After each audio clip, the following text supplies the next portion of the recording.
সকাল থেকে রাত্রি পর্যন্ত আমাদের সেই একই কাজ প্রত্যেক দিন, মানে একঘেয়ে জীবন যাকে এক কথায় বলা হয়। সকালে ঘুম থেকে একটু নিজের কাজকর্ম করে এটা করো ওটা করো, সংসারে এর ভালো করো ওর ভালো করো, ও কী করছে সে কী করছে এগুলো দেখো, কার কী লাগবে এগুলো পূরণ করো, করে করে তারপরে তুমি নিজের জন্য যেটুকু সময় বের করতে পারো সেটুকুই ঠিকঠাক।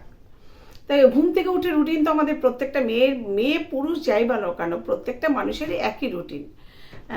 যার বাড়ি থেকে বেরোতে হচ্ছে সে বাড়ি থেকে রোজ বেরোচ্ছে, আর যার বাড়ি থেকে বেরোতে হচ্ছে না সে ঘরে বসেই সমস্ত কাজকর্ম করছে, সব কিছু করছে, কিন্তু ব্যাপারটা সে একই প্রত্যেক দিন। মানে রান্না করো, ঘর সাজাও, ঘর গোছাও, আর যা যা করতে হয় টুকটাক করো, ঠিক জীবনটা এইভাবেই দিনের পর দিন আমাদের কেটে যাচ্ছে। কিন্তু সত্যি হ্যাঁ, কখনো কখনো মনে হয় বড্ড একঘেয়ে লাগছে, একদম ভালো লাগছে না, মনে হচ্ছে কোথাও একটু যায়, মনে হচ্ছে অন্য কিছু করি, বা বাড়িতে দুটো লোকজনও যদি আসে, মানে রিলেটিভরাও যদি কেউ আসে, তখন কিন্তু মনটা একটু অন্যরকম হয়, তাদের সঙ্গে একটু গল্প করে একটু কথাবার্তা বলে তাহলে কিন্তু ভালো লাগে। বা কোথাও যদি অন্তত 2 ঘন্টার জন্য 4 ঘন্টার জন্য একটু বেরিয়ে আসা যায়, তাও কিন্তু মনটা অনেক হালকা লাগে। কারণ বাড়িতে ওই যে একঘেয়ে মানুষগুলো, যে কটা মানুষ আছে প্রত্যেকটা মানুষই রোজ থাকছে, আর প্রত্যেকটা মানুষের মধ্যে যে সম্পর্ক সবসময় ভালো থাকে এমনটা কিন্তু নয়, কারোর সঙ্গে সম্পর্কটা একটু খারাপও থাকে। তখন কি হয়, ওই যে সম্পর্কটা ওই প্রত্যেক দিন দুজনের মধ্যে খুঁটিনাটি হতে হতে সম্পর্কটা কিন্তু আরও খারাপ জায়গায় চলে যায়। এখানে আমরা যদি কোথাও দুজন, মানে যাদের মধ্যে সম্পর্কটা খারাপ হয় তাদেরকে যদি একটু বাইরে কোথাও ঘুরতে পাঠানো হয়, তাহলে কিন্তু মনটা অনেকটাই ভালো হয়। তাতে কিন্তু আমার মনে সংসারে একটু একটু শান্তি হয়, একটু ভালো হয়, দুজনের মনটাও একটু পরিবর্তন হয়। আর এছাড়া এমনিও আমরা যদি মাঝে মাঝে একটু কোথাও ঘুরতে যাই, সেটা নিজের আত্মীয়র বাড়ি হোক বা কোথাও দূরে বেড়াতে যেতে পারি সেটা, তাহলে কিন্তু আমাদের সত্যি মন অনেক হালকা হয়, অনেক ভালো লাগে। আর বাড়িতে এসে কিন্তু যেন নতুন উদ্যমে আমরা সমস্ত সংসারের কাজকর্মগুলো করতে পারি।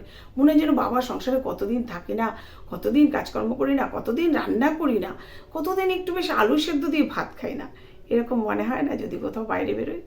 তাই বাইরে বেরোনোটাও কিন্তু প্রয়োজন আছে। জীবনটা একঘেয়ে হয়ে গেলে তখন ওই সব কিছু, যে কোনো কিছু যদি একঘেয়ে হয়ে যায় না, সেটা কিন্তু আর ভালো লাগে না। যে কোনো কিছু, যেমন নিম পাতা ভাজাটা প্রথম দিন খেতে খুব একটা খারাপ লাগে না, কিন্তু পরপর যদি 2-4 দিন কেউ দেয় সেটা কিন্তু আর ভালো লাগে না খেতে, নিম পাতা ভাজাটাও।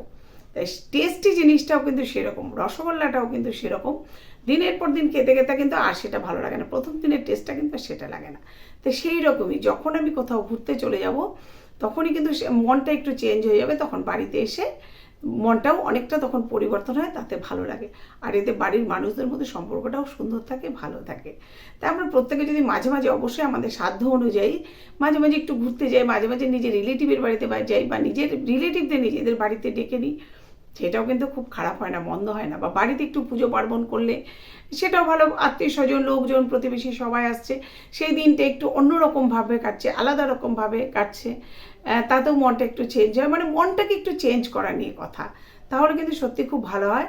এটা আমার মনে হয় সত্যি সংসারের জন্য খুবই ভালো হয়। আর মানুষের মন তো একঘেয়ে কোনো কিছুই ভালো লাগে না, কোনো কিছু একঘেয়ে ভালো লাগে না মানুষের, একটু আলাদা রকম কিছু হলে মনটা যেন আবার নতুন উদ্যম পায়, আর সেই উদ্যমে যেন সব কাজ করতে পারে সে।